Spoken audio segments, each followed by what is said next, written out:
Il y a des hommes quelque part, il peut y avoir des mésententes. Et si cela arrive, il faut que nous puissions chercher la cause, la source, et que nous puissions demander la sagesse à Dieu pour gérer selon la volonté et selon la méthode biblique. Shalom, shalom, chers amis auditrices. Shalom, chers amis auditeurs. Je vous crois tous en parfaite santé pendant que je vous propose comme thème la gestion des conflits dans l'Église. La gestion des conflits dans l'Église. Et nous allons suivre cet enseignement en 3 séries avec comme texte de base Matthieu 18, 15 à 17. Matthieu 18, 15 à 17. Si ton frère a péché, va et reprends-le entre toi et lui seul. S'il t'écoute, tu as gagné ton frère. Mais s'il ne t'écoute pas, prends avec toi 1 ou 2 personnes afin que toute l'affaire se règle sur la déclaration de 2 ou de 3 témoins. S'ils refusent de les écouter, dis-le à l'Église. Et s'ils refusent aussi d'écouter l'Église, qu'il soit pour toi comme un païen et un publicain. Et vous savez, les conflits sont une réalité inévitable dans toute communauté humaine et même dans l'Église. Quand on parle de petits groupes déjà où se trouvent des hommes, c'est que d'office, il peut y avoir des conflits. L'Église est aussi composée d'hommes et de femmes. Et les conflits là, c'est juste des désaccords. Parfois, sur le plan doctrinal, des malentendus au niveau de nos relations. Parfois, il est question de jalousie ou de petites disputes autour de la responsabilité.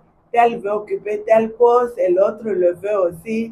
Ainsi de suite, vous pouvez réfléchir à beaucoup d'autres sources de conflits qui amènent parfois l'Église à oublier son but ultime.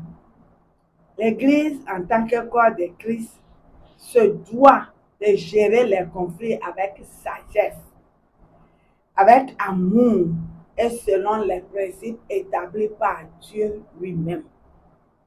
Nous avons lu une portion de la Bible où Dieu nous donne la procédure à appliquer par rapport à la gestion des conflits. Et si une mauvaise gestion est appliquée à un conflit, ça peut amener l'Église à la division et même ça peut tuer l'Église. Ça peut faire qu'on perde des membres, ça peut faire que peut-être quelqu'un se retire. Et même il peut y avoir même un affrontement spirituel. Quelqu'un peut perdre la foi et revenir sous une autre forme pour troubler l'Église. C'est pourquoi nous devons reconnaître en premier que les conflits sont inévitables. Mais, alléluia, ils sont gérables. Ça, c'est valable dans un foyer, dans une amitié, dans un groupe quelque part où vous êtes ensemble. La Bible dit dans Romains 12, 18 que s'il est possible, autant que cela dépend de vous, soyez en paix avec tous les hommes. Et si chacun peut mettre ça dans sa tête, c'est qu'il comprend d'office que toute interaction humaine peut faire exister des conflits parce que nous sommes différents. Nos personnalités sont différentes, nos opinions, nos pensées, nos réactions. Dieu nous a créés différents. Nous sommes de différents tempéraments et nous réfléchissons tous de manière différente. Et devrions comprendre que s'il y a des difficultés, c'est parce que nous sommes différents. Et il faut que quelqu'un se diminue, s'arrange, s'accroche pour qu'il y ait la paix. Quelqu'un doit sacrifier quelque chose. Et dans l'église primitive, vous voyez, quand il était question d'une mésentente entre Paul et Barnabas au sujet de Jean-Marc. Paul était rigoureux. Il a voulu sanctionner Jean-Marc parce que.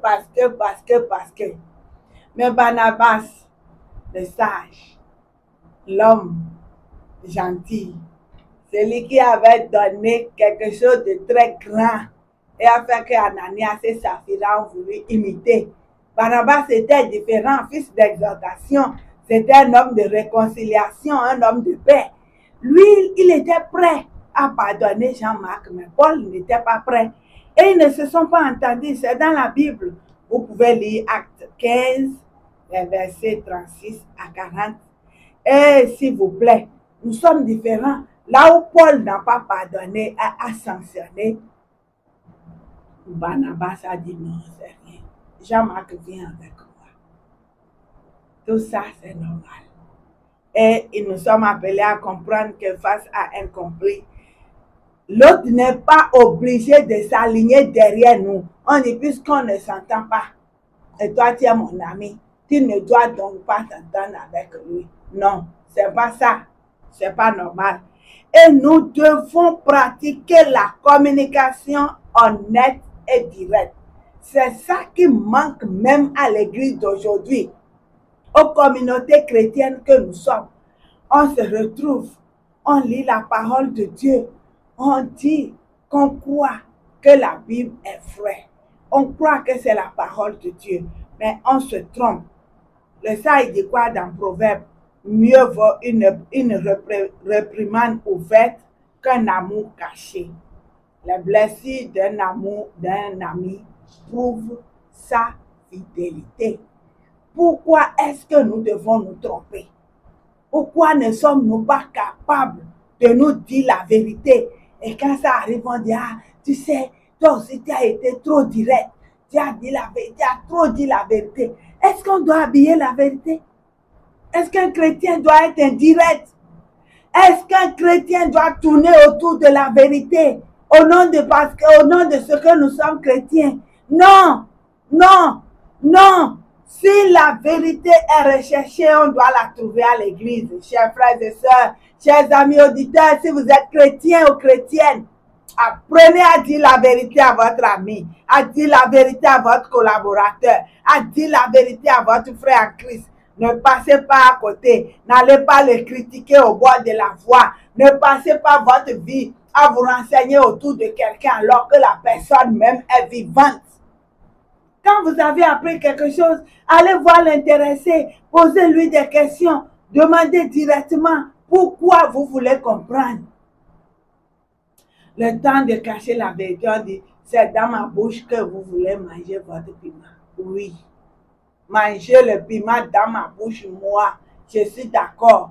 En tant que fille du roi des rois, cohéritière avec Jésus-Christ, qui a pu dire tout ce qu'il fallait quand il était sur cette terre. Regardez Jean-Baptiste qui dit, race de vipères, qui vous a appris à fuir la colère. Il avait dit la vérité à ceux qui étaient hypocrites. Et parfois les chrétiens ne disent pas la vérité. On croit que c'est mieux. Ah, je dois garder. C'est pas moi qui vais dire. C'est pas moi qui vais relayer. On ne peut pas dire la vérité à son frère. Si nous apprenons à nous dire la vérité avec amour, avec sagesse, nous allons gagner les frères qui sont perdus. Si nous apprenons à être francs, mais en tenant compte du caractère de chacun de nous, nous allons gagner beaucoup de frères. Chers frères et sœurs, les conflits non résolus à travers les rumeurs, les critiques dans le quartier, on n'aborde pas les frères. On pense que bon, il faut demander, ah, il faut, s'il apprend, si c'est, allez dire la vérité à la personne. Dites-lui, tu frappes à la porte de l'enfer. Dites-lui, frère, ce que tu as fait là, ce n'est pas bon. Dites-lui la vérité. S'il vous plaît, chers amis auditeurs, avant que je ne vous donne rendez-vous pour la semaine prochaine par rapport à la suite de notre enseignement, je voudrais vous dire que les conflits sont bien normaux dans nos foyers, dans nos communautés, dans nos groupes, même à l'église. Ce n'est pas du surnaturel. S'il y a des hommes quelque part, il peut y avoir des mésententes.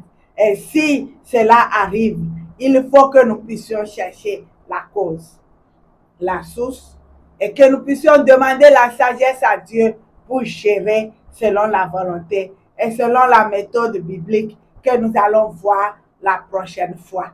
Alors, avant de vous laisser, je voudrais vous dire d'être franc avec vos frères et sœurs, d'être franc avec votre époux, avec votre épouse. Sachez dire la vérité avec sagesse, avec amour, sans toutefois choquer. Le Seigneur nous appelle à dire la vérité. Et si la vérité est recherchée, elle devait être retrouvée dans la bouche des chrétiens que nous sommes.